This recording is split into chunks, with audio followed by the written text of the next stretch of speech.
केवल रवि किरणों से जिसका संपूर्ण प्रकाशित है अंदर, उस श्री जनवाणी में होता तत्वों का सुंदरतम सदर्शन बोध चरण पथ पर अविरल जो बढ़ते हैं मुनिगण, उन देव परम आगम गुरु को शत शत वंदन, शत शत वंदन।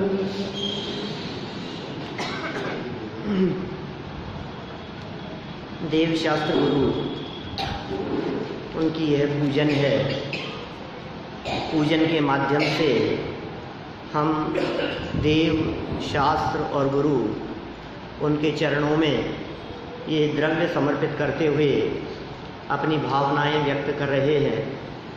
सच में पूजन का काल ऐसा काल है जिसमें हम और परमात्मा हमारे बीच में कोई नहीं होता। सामने भगवान हैं और इधर मैं हूँ, हम दोनों के बीच में कोई नहीं है जो हम दोनों के बीच में खड़ा हो। डायरेक्ट संपर्क है, इनडायरेक्ट नहीं है। तो ये पूजन में जिनेंद्र देव जो सामने बैठे हैं, उनसे जब मेरा डायरेक्ट संपर्क हुआ तो मेरे भी मन में आई अपने दिल की बात कह ही दो, मन की बात क्या। तो हमने भी कह दिया, क्या कह दिया कि ये पुष्प सुकोमल कितना है, तन में माया कुछ शेष नहीं, निज अंतर का प्रभु भेद कहूँ, उसमें ऋजुता का लेश नहीं। इतनी तरह से बातें कह दी, अपनी सारी बातों को स्पष्ट रूप से बतला दिया। फिर इतना ही नहीं, पुष्प के बाद में नैवेद्य के चंद में भी बात कह दी कि प्रभु मैंने बहुत पर द्रव्यों का सेवन करके भूख मिटाने की कोशिश की, लेकिन ये तृष्णा की खाई ऐसी है कभी भरती नहीं है, भरती नहीं है। दीप के चंद में भी यही बतलाया कि मैंने तो जड़ दीपक को उजाला करने वाला समझा था, लेकिन सच में तो अंतर में ज्ञान दीप जले, इस भावना से आपके चरणों की शरण में आया हूँ। राग और द्वेष उत्पन्न होते हैं, ये पर की गंध है, ये भाव कर्म है, और इन राग द्वेष आदि के कारण भाव मरण भी करता रहा हूँ। तो भाव कर्म हो या भाव मरण हो, दोनों ही मेरे दुख के हेतु बनते हैं, और इनको तो छोड़कर और निज गंध, धूप और गंध पर्यायवाची है ना, धूप गंध के लिए जानी जाती है। तो किसकी गंध? आज तक मेरे हृदय में पर की गंध रही, अब स्व की गंध सुहाए, इस भावना से ये धूप समर्पित कर दिया। और फल के चंद में भी ऐसे फल की बात कही गई कि मोह तड़क कर टूट पड़े प्रभु, सार्थक फल पूजा तेरी। कि हे प्रभु, मेरे मोह तड़क तड़क करके टूट पड़े तो आपकी पूजन सार्थक हो जाए। पूजन का फल और क्या चाहूँ मैं, मोह नहीं रहा तो सब काम हो गया। ये मोह दुख का घर है, मोह टूटा तो सब टूट गया, मोह छूटा तो सब छूट गया। इसलिए मोह टूट जाए, मोह क्षय वो मोक्ष है, और ऐसे मोक्ष फल की प्राप्ति की भावना से यहाँ फल समर्पित किया गया। अब अर्घ का छंद हम यहाँ से पढ़ते हैं। देखिए बहुत सुंदर चर्चा है। क्षण भर निज रस को पीछे तन, मिथ्या बल को दो देता है, काशायिक भाव विनष्ट किए।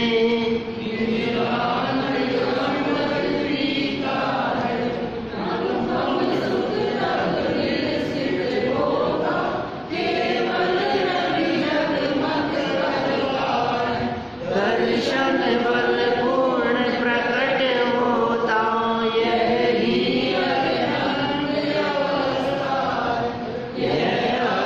समर्पण करके प्रभु और निश्चित दे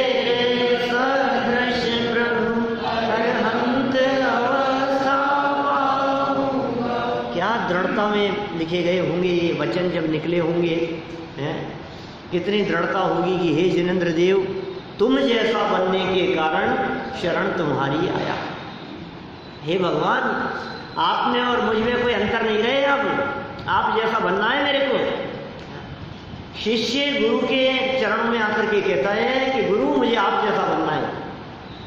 भक्त भगवान के चरणों में आकर के कहता है कि प्रभु मुझे आप जैसा बनना है। ये भावना है मेरी, ये क्यों आए हो मेरे पास में? तुम जैसा बनने के कारण। और चर्चा कहाँ से शुरू होती है, बात कहाँ से शुरू होती है? मिथ्यात्व मल को धो देने से चर्चा शुरू होती है। जल से बात शुरू हुई ना, जल से लेकर फल तक, तभी तो अर्घ बनेगा।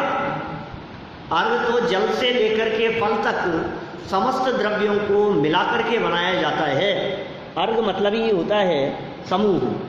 क्या तो क्या कह रहे हैं यहाँ? क्षण भर, एक क्षण मात्र के लिए किसको पीने की बात है? एक बार पी के तो देखो आम रस, एक बार पी करके तो देखो। अरे क्या पी करके देखें? अनगिनती जन्मों में, अनगिनती कल्पों में कितनी बार नहीं पिए हमने, बहुत बार पिए हैं। जड़ के और पर के रस को तो हमने बहुत बार पिया। अभी कहते हैं एक क्षण मात्र के लिए जिसने अपने चैतन्य रस का रसास्वादन किया, आत्मिक सुख का स्वाद लिया, तो सुनो, आत्मा का स्वाद लेने पर, चैतन्य रस और अतीन्द्रिय आनंद का स्वाद लेने पर जगत के रस नहीं दिखते। अब रस नहीं है इसमें, अब रस नहीं आता है, अब हमें ये रस नहीं आता, ये पसंद नहीं आता। भोगों को अमृत फल जाना आज तक, उसमें मस्त रहा, और अब क्या कह रहे हैं? क्षण भर के लिए अपने चैतन्य रस को पी करके देखो। भावना है, जिन्होंने पिया है वो इस तरह की बात कहते हैं, क्षण भर निज रस को पी चेतन, मिथ्या मन को धो देता है। ओ जैसे ऐसे रस होते हैं ना कुछ, कि उसको पीने के बाद पेट साफ हो जाता है,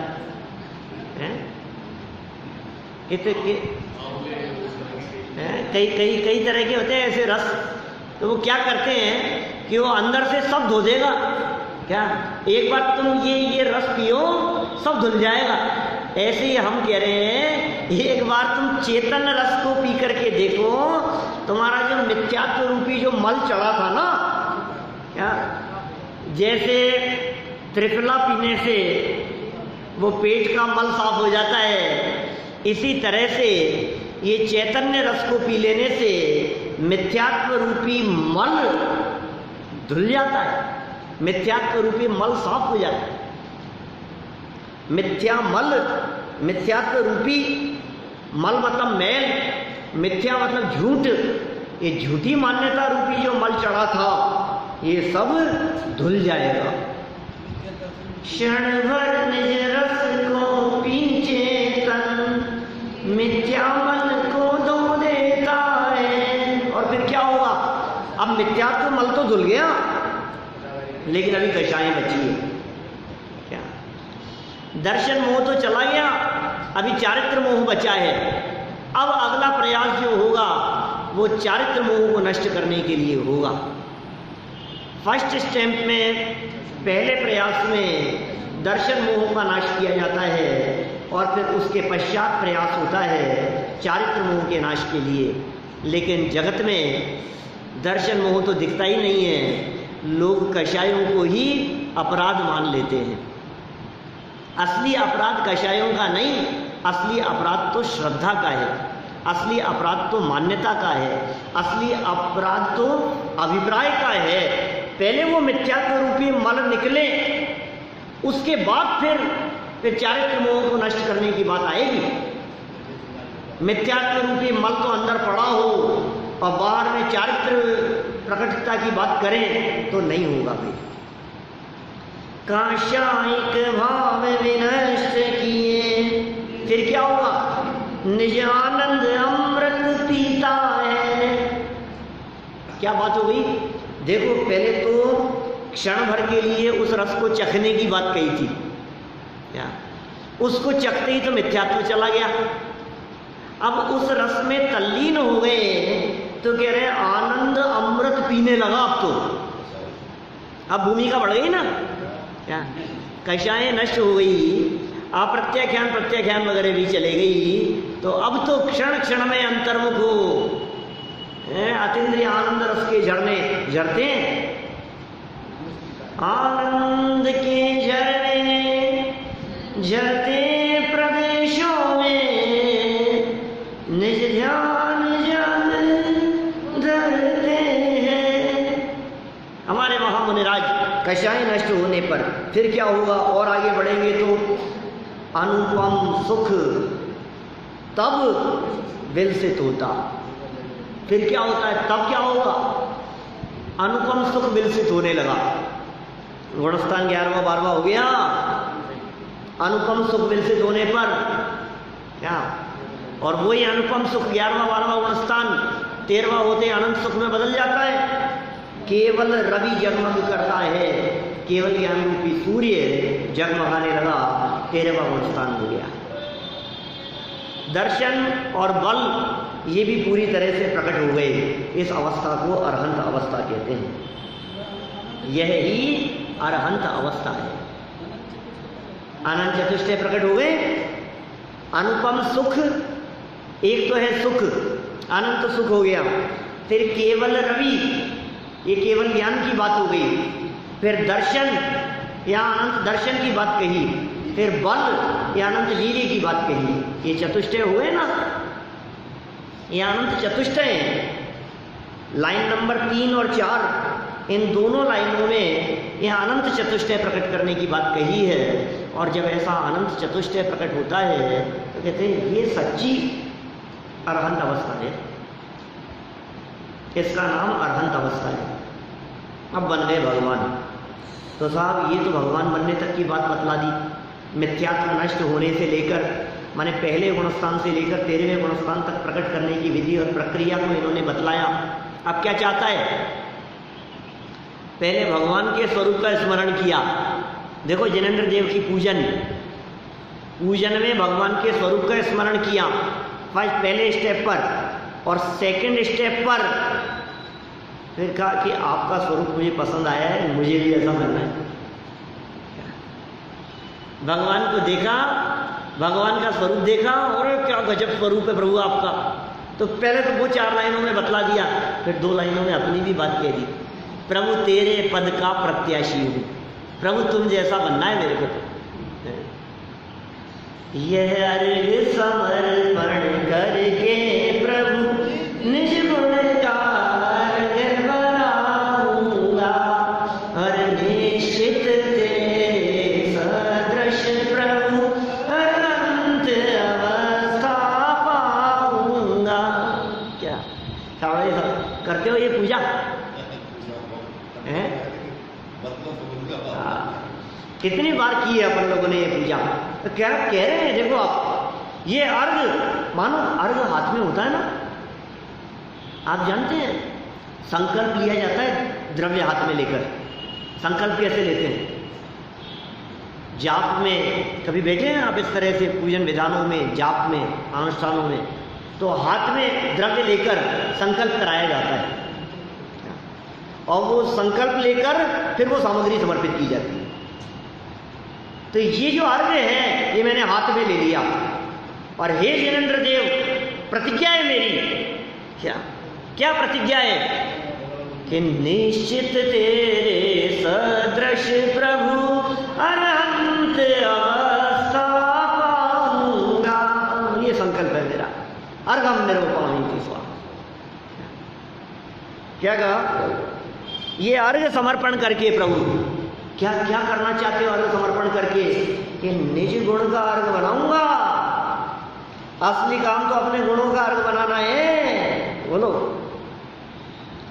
अपने गुणों का अर्घ बनाना मतलब, गुणों का अर्घ बनाना मतलब क्या होता है? गुणों का अर्घ कैसे बनाया जाता है? अर्घ कैसे बनाए उसका? अरे अर्घ कैसे बनाते हैं? आपकी थाली में जो सामग्री है उसका अर्घ कैसे बनाते हो आप? सबको मिला देते हैं तो अर्घ बन जाता है। कोई अलग अलग तो नहीं रहता है ना कुछ। अलग अलग तो नहीं चढ़ाते हो कुछ भी। ऐसे ही कह रहे हैं अपने में जो गुण है, अपने में ज्ञान भी है, अपने में दर्शन भी है, चारित्र भी है, सुख भी है, वीर्य भी है, बोले इनका अर्घ बनाना है, इनको भेद रूप नहीं देखना, अभेद अखंड का अनुभव करना है। क्या अभेद निज गुण का अर्थ मतलब अपने अनंत गुणों की अभेदता, अभेद अखंड अनंत गुण मिलकर के एक हो गए। क्योंकि जब आत्मा का स्वाद आता है तो ज्ञान का स्वाद नहीं आता, आत्मा का स्वाद आता है तो अकेले सुख का स्वाद नहीं आता, आत्मा का स्वाद आता है तो अभेद अखंड पूरे आत्मा का स्वाद आता है। हम आपसे पूछते हैं, जब आप खीर का स्वाद लेते हैं तो चावल का स्वाद आता है कि दूध का स्वाद आता है, बादाम का स्वाद आता है कि इलायची का स्वाद आता है? बोलो, काय का स्वाद लेते हो आप? इलायची का स्वाद लेते हो कि बादाम का स्वाद लेते हो?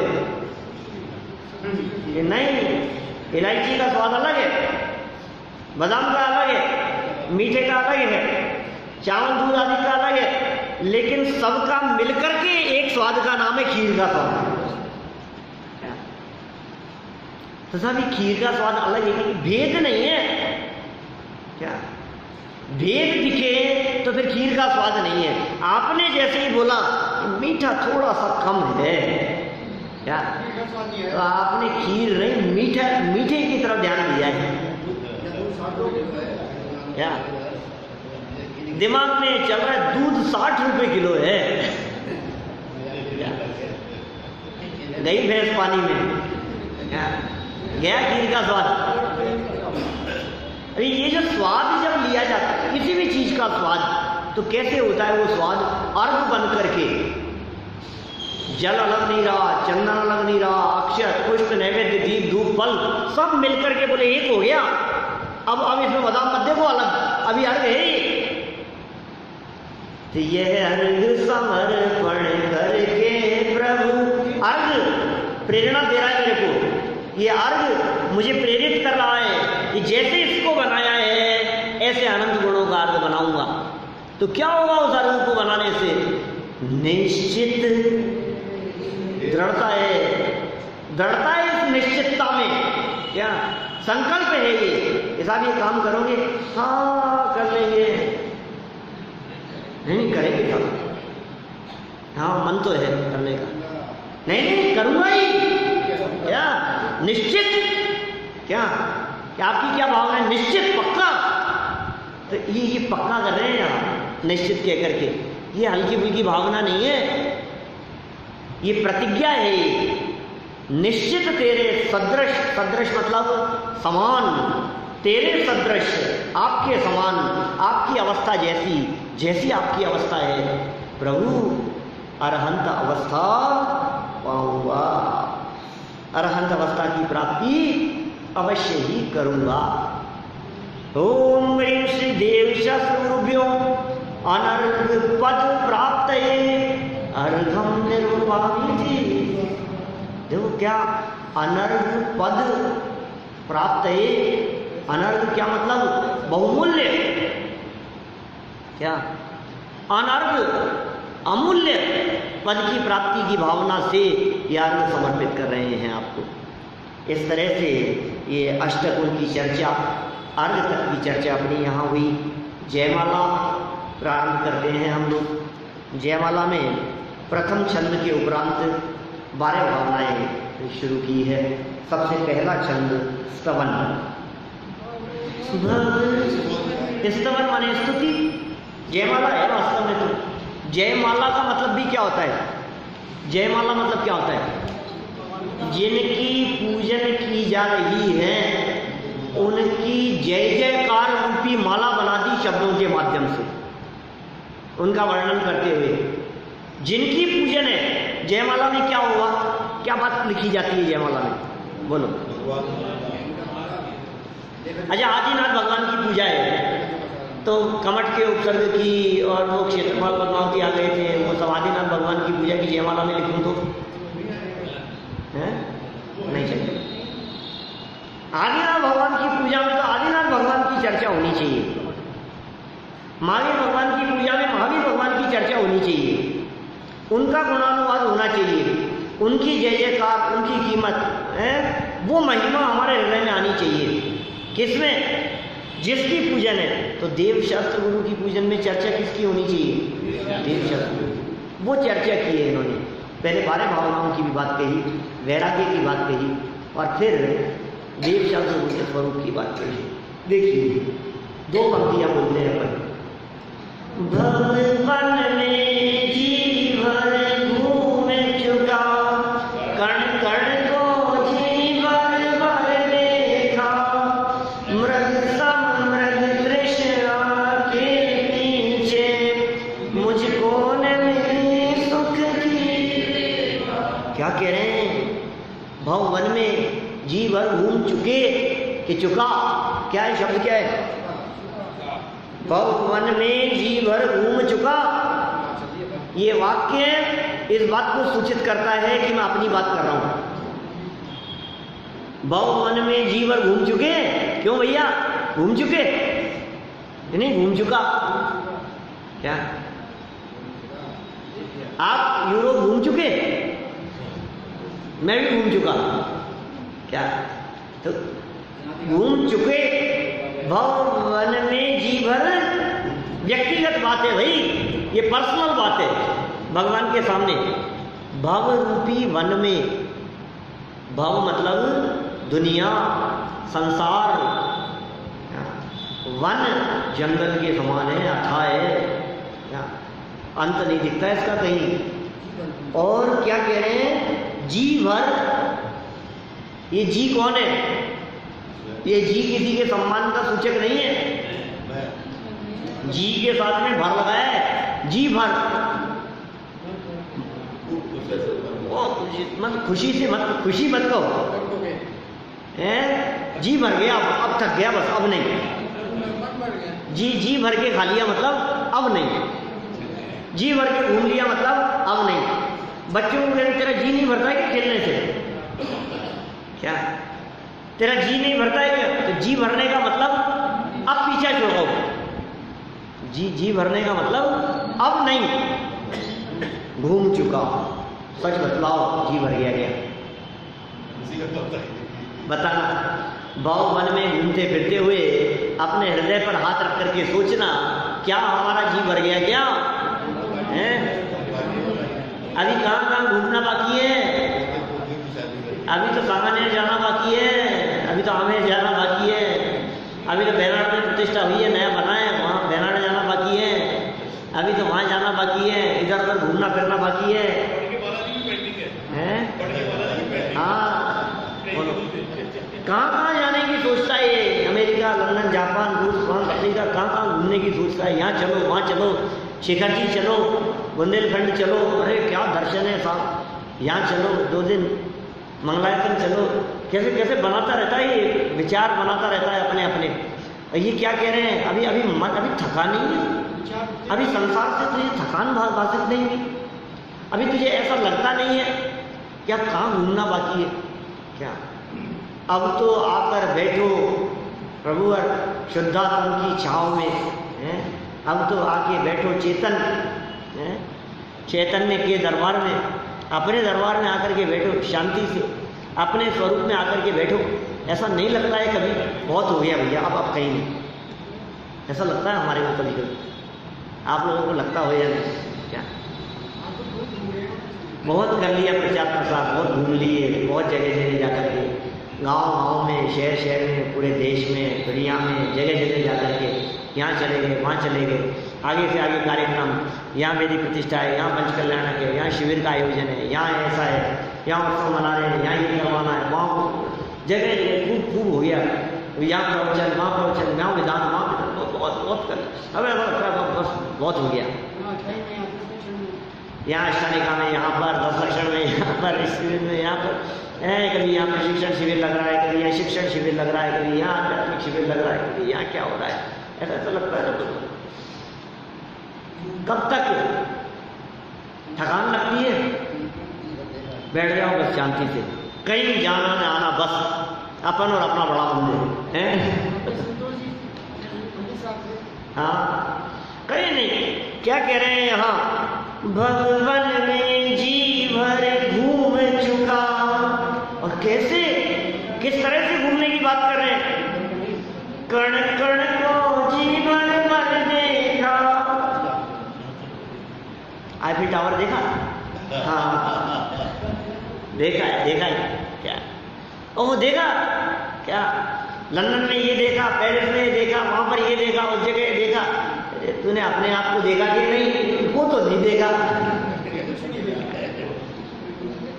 सबको तो देखा, मुझको न देखा। अब क्या देखा तूने? देखने वाले को देखा कि नहीं ये बता। क्या सबको देखा है? अब कैसे देखा है? ये कह रहे हैं कण कण को देखा है हमने, जी भर भर देखा है। कण कण को जी भर भर देखा। मैं जब 3 लोग के ऊपर पढ़ाता हूँ, कक्षा लेता हूँ, तो मैं इस लाइन को हाईलाइट करता हूँ। कण कण को जी भर भर देखा का मतलब जानते हो आप? जब पंच परावर्तनों की चर्चा करते हैं तो क्षेत्र परावर्तन में मैं ये लाइन बतलाता हूँ। जी भर के देखने का मतलब जानते हो क्या होता है? कण कण को देखने का मतलब ऐसी कोई जगह नहीं है इस पूरे संसार में, ऐसी कोई जगह नहीं है 3 लोक में, ऐसा कोई प्रदेश नहीं है लोकाकाश में जिस प्रदेश को हमने जी भर के नहीं देखा हो। हम आपसे कहें आपने सी स्कीम देखा है? क्या बात कर रहे हो साहब? आपने जनता कॉलोनी देखा है? अरे क्यों नहीं साहब? और आपने सिटी कॉलोनी देखा है?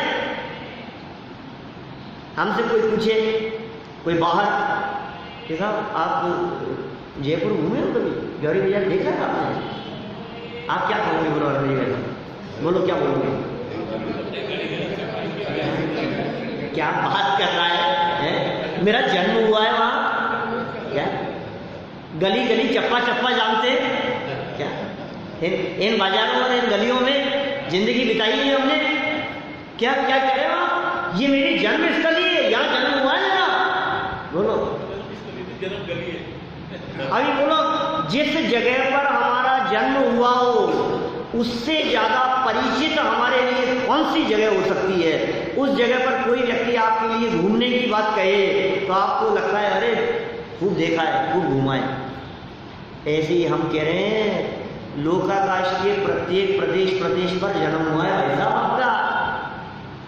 एक क्षेत्र परावर्तन कह रहा है इस आकाश के, लोकाकाश के 3 लोक के प्रत्येक प्रदेश पर, या सुई लगाओ यहाँ इस जगह पर, यहाँ जन्म हुआ है, यहाँ सुई रखो उसके बगल में, वहां भी जन्म हुआ है।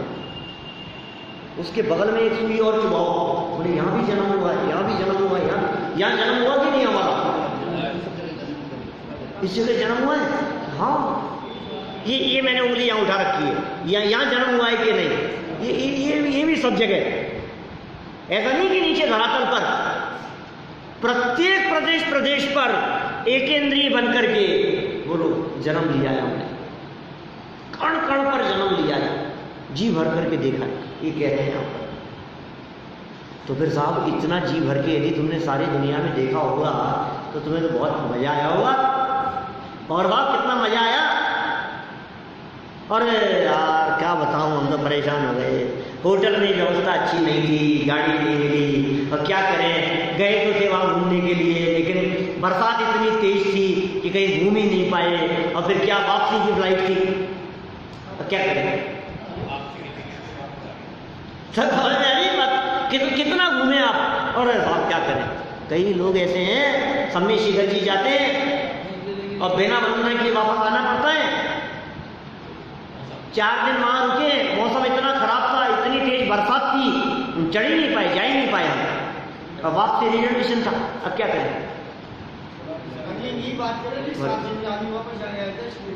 हैं 7 दिन में शिखर जी जाकर के वापस आ जाता है।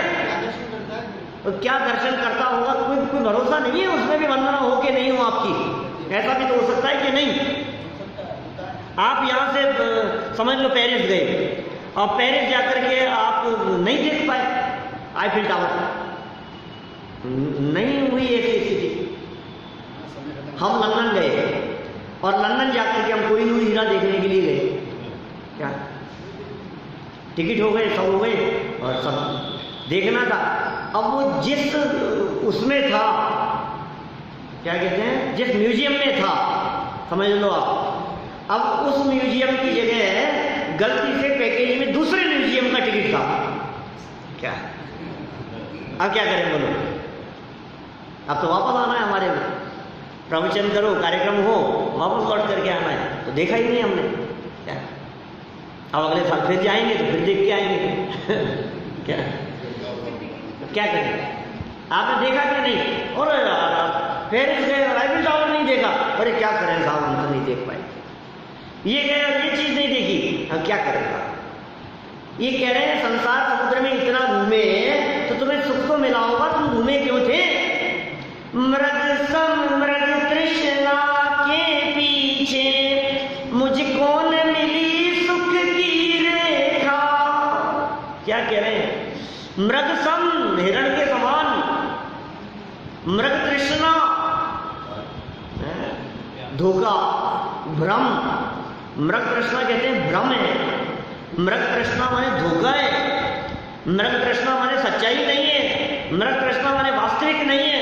दूर पानी चमकता हुआ दिखाई दे रहा है, दौड़ रहा है बेचारा, और थक हार करके प्राण निकल जाए उसके, लेकिन पानी नहीं मिले उसको जंगल में, और पानी पानी दूर दूर से दिखाई देता रहे। ये मृग तृष्णा। क्या क्या कहा यहाँ? मृग सम, हिरण की जैसे मृग तृष्णा के पीछे हम भी दौड़ते रहे। यहाँ सुख मिलेगा, यहाँ सुख मिलेगा, तो चूलगिरी में सुख मिलेगा, है तो बुंदेलखंड में सुख मिलेगा, तो श्रवणबेलगोला में सुख मिलेगा, तो यहाँ तो मिलेगा सुख, तो यहाँ तो मिलेगा, तो यहाँ तो जाएं, तो कहाँ जाएं? अब ये बताओ आप कि कहीं मत जाओ, अपने में आ जाओ। क्या क्या कहा यहाँ? मृग सम मृग तृष्णा के पीछे मुझको न मिली सुख की रेखा। अच्छा, तुम्हारे को रंच मात्र भी सुख नहीं मिला तो तुम घूमे थे भवन में? कौन घूमा था? घूमा तो नहीं था। क्या खूब घूम चुका, कण कण को देखा, जी भर के देखा, लेकिन फिर भी मुझे सुख की लेश मात्र भी, रेखा, रेखा मतलब लाइन मात्र भी नहीं है, लेश मात्र भी सुख नहीं मिला मेरे को। मुझको न मिला सुख, मुझको न मिली सुख की रेखा। है अभी देखो आप, तो फिर क्या हुआ ये बताओ, घटना बताओ, हुआ क्या आखिर आप वहां जाकर के बिना दर्शन किए आ गए शिखर जी जाकर के, तो हुआ क्या था ये तो बताओ। क्या आप वहां तक गए भी, अभी काम भी नहीं हुआ, तो हुआ क्या? आप यहां से निकले मंदिर जाने के लिए, पूरे प्रोग्राम बना करके वहां तक गए भी, फिर हुआ क्या कि हम दोपहर में पहुंचे थे मंदिर, और जब वहां पहुंचे तो मंदिर के ताला लगा हुआ मिला। क्या करें? हमने कोशिश भी बहुत की कि चाबी मिल जाए आस पड़ोस में किसी के पास हो, लेकिन वो जिनके पास में थी वो ही गए हुए थे। अब क्या करते हम? तो ये तो बताओ आप, भाव मन में घूमे, जगह जगह भटके, तो तुम्हारे साथ में हुआ क्या आखिर कि तुम्हें सुख नहीं मिला? तो पता है क्या बतला रहे हैं हम? झूठे जग के सपने सारे,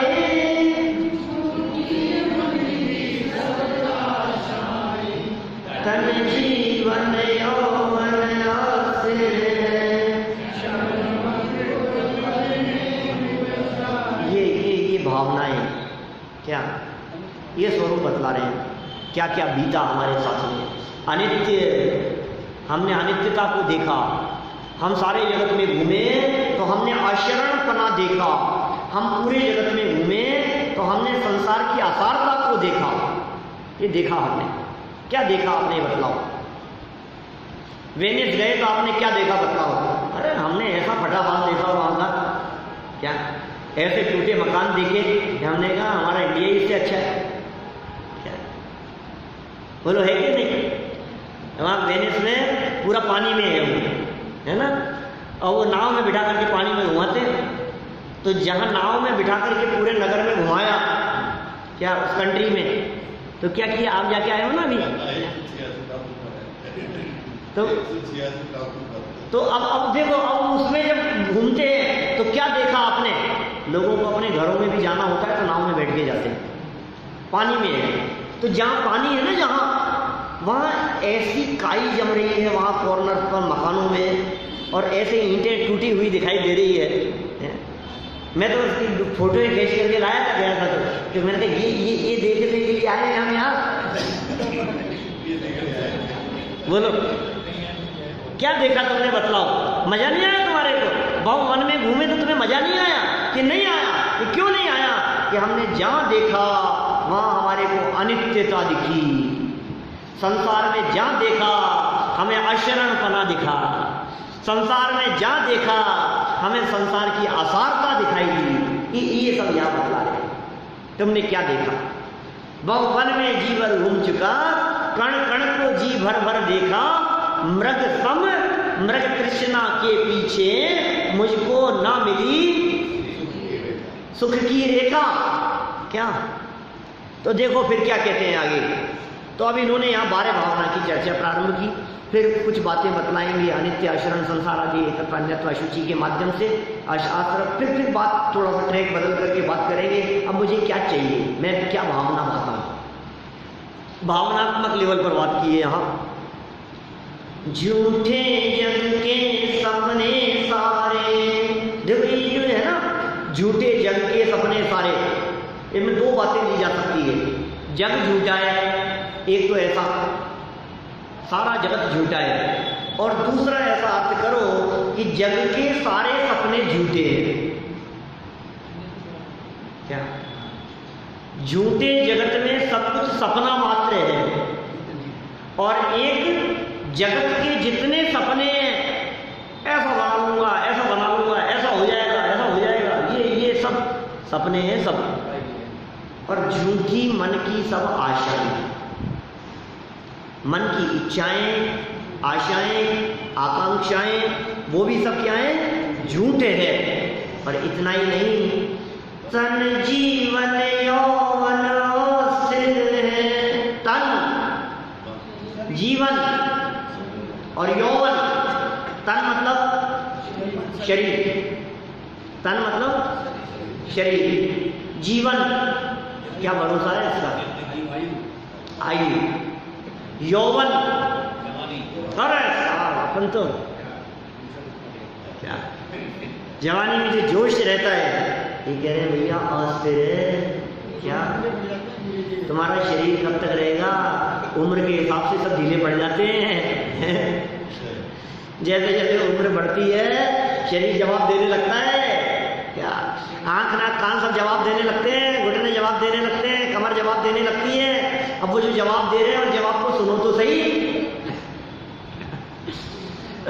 जवाब तो दे रहे हैं लेकिन उस जवाब को सुनता नहीं है। प्रॉब्लम ये रिपेयरिंग चालू करता है। क्या टूट फूट की रिपेयरिंग चालू होती है, फिर ऊपर ऊपर से प्लास्टर करता है, पॉलिशिंग करने का प्रयास करता है। अस्थिर है, क्षण भंगुर है, पल में मुरझाए। जीवन का कोई भरोसा नहीं है। क्या यौवन का कोई भरोसा नहीं है, कब तक रहेगा? अच्छे अच्छे युवा लोगों को मैंने ये कहते हुए सुना है, लगता है बुढ़ापा आ गया।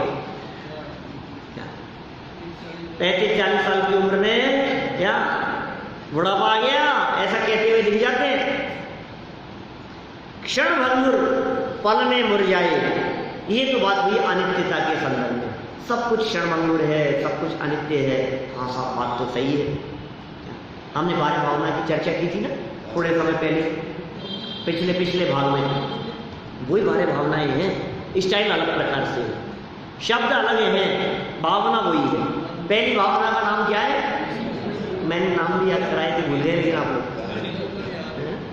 भूल गए, वापस देखो वापस। क्या है? अनित्य अशरण संसार। बोलो, अनित्य अशरण संसार। एकत्व अन्यत्व अशुचि, एकत्व अन्यत्व अशुचि, एकत्व अन्यत्व अशुचि। या लाइन से लिखे ऊपर से नीचे तक। अनित्य अशरण संसार। बोलो, एकत्व अन्यत्व अशुचि, आश्रम संवर निर्जरा, आश्रम संवर निर्जरा,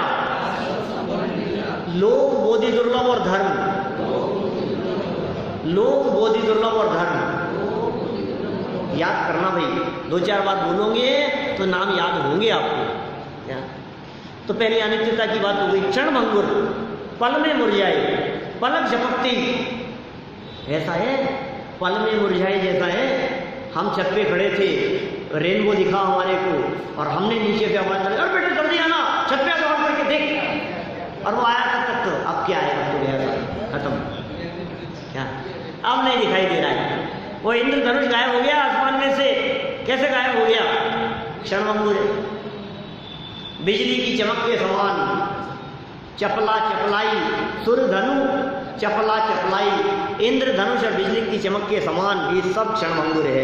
आगे सेकंड अशरण, सम्राट महाबल सेनानी उस क्षण को डाल सकेगा क्या?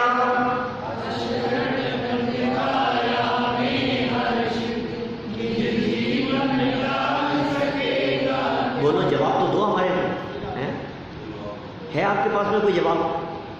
अरे साहब आपको पता है कैसे कैसे बॉडीगार्ड हैं हमारे, क्या फिर क्या हुआ? ऐसे सब बॉडीगार्ड होते हुए इंदिरा गांधी का है?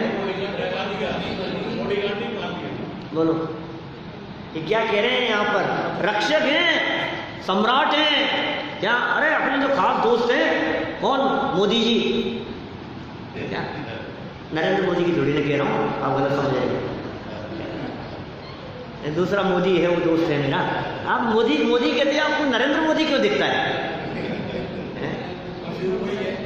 ये सम्राट, महान बलशाली, क्या सेनानी और योद्धाओं बहुत, और क्या इतना ही नहीं, ये सब मिलकर के भी उस क्षण को टाल सकते हैं क्या? जो क्षण, कौन सा क्षण? आशरण अवस्था, मृत काया है, मौत का क्षण आ गया है, जीवन पूरा होने का काल आ गया है। ऐसे क्षण को क्या टाला जा सकता है? सोचना जरा, गंभीरता से विचार करना। अशरण मृत काया में, मरे हुए उस शरीर में हर्षित होकर क्या वो अपना जीवन उसमें डाल सकते हैं? क्या वो जीवन दे सकते हैं? क्या वे बचा सकते हैं? दौलत राम जी ने शेराना में लिखा है, मरते न बचावे कोई। मरते हुए को कोई भी व्यक्ति बचाने में समर्थ नहीं हो सकता। बोलो जरा शब्द क्या है? सम्राट महाबल सेनानी